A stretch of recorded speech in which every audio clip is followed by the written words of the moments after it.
Hey, Dinarland, today is Saturday, April 25th, 2020, and these are some Dinarland highlights from April 24th.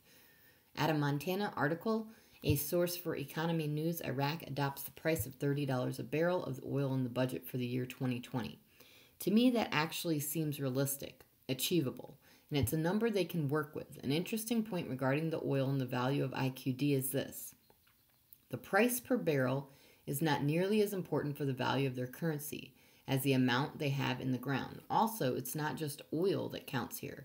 Natural gas is important as well. Iraq has plenty, and until the world stops using oil, Iraq will have a rightful place at the table. Article: The Iraqi Stock Exchange announces the resumption of trading next Sunday, 22nd April 2020. The Iraqi Stock Exchange had a short pause, but they're obviously back at it. Neither Ramadan nor Rona is stopping this train. This is nothing short of incredible that the price of oil can drop to negative and the world basically shuts down, yet the IQD train keeps on chugging. Okay, foot forward. Z. Adnan Al-Zarafi posted a very cryptic tweet. The country is no longer stolen. They formed the government and comforted people. It kind of gives you the idea that Iraq is now free. Kind of gives you the idea that the government has been voted in, although no one has confirmed that. Okay, Jeff, the pricing index shows it's 1-to-1 right now in the background, yet we haven't seen a rate change occur while it's at 1-to-1. So the value is most likely going to be where Kuwait is at the second step, probably greater than Kuwait. Okay, Mark Z via PDK. Today's news from Iraq sources, from my guys on the ground, and being told that lower denominations hit early yesterday, that they're forbidding any purchases with the US dollar, forcing them to exchange. This is very exciting. As to what an expected time, I'm hearing anytime from Sunday to Wednesday is what they're hoping for. We've been here before, so we're going to cross our fingers and hope this is dead on. They're definitely positioning for it. I'm trying to get them to send me digital pictures of them smuggled out. Okay, from Pimpy, it looks like there's a green light for our boy, Al-Kazimi. It looks like it's going to happen. We know that this next Tuesday they're going to vote on whether or not Kazemi will be the PM and if they will pass his cabinet.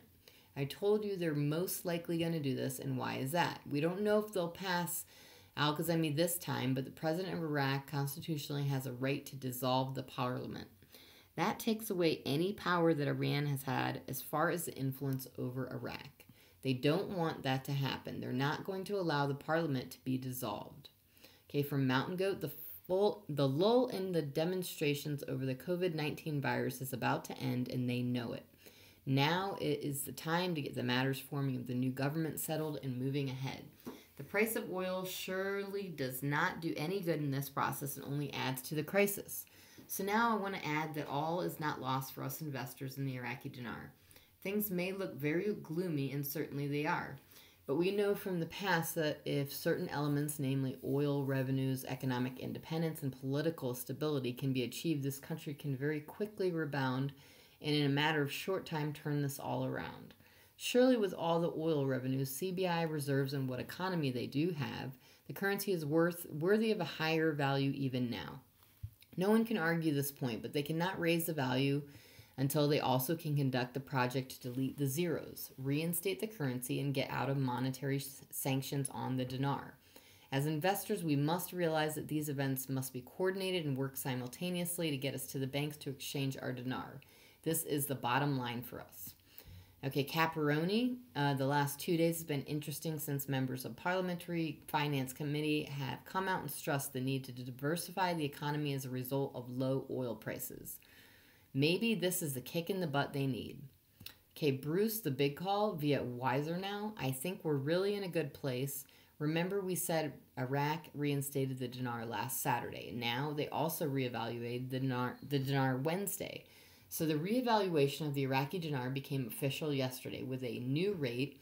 They've had it on the website, cbi.q. I think what happened was they were getting hits on it, but they did not want to get hacked, so they took it down themselves. They really don't want it to be seen by the world yet because Sunday is when Iraq's first day of business begins in the Middle East. It's like our Monday. They'll open the ISX stock exchange also, and the IQD rate will be visible and tradable through the ISX starting Sunday. We will actually have the new dinar rate on our bank websites on Monday morning. I'm about as excited as I can be and thrilled because I know that's what's going on is real and confirmed, and I know that we are close. And that's all for now. Thanks for tuning in.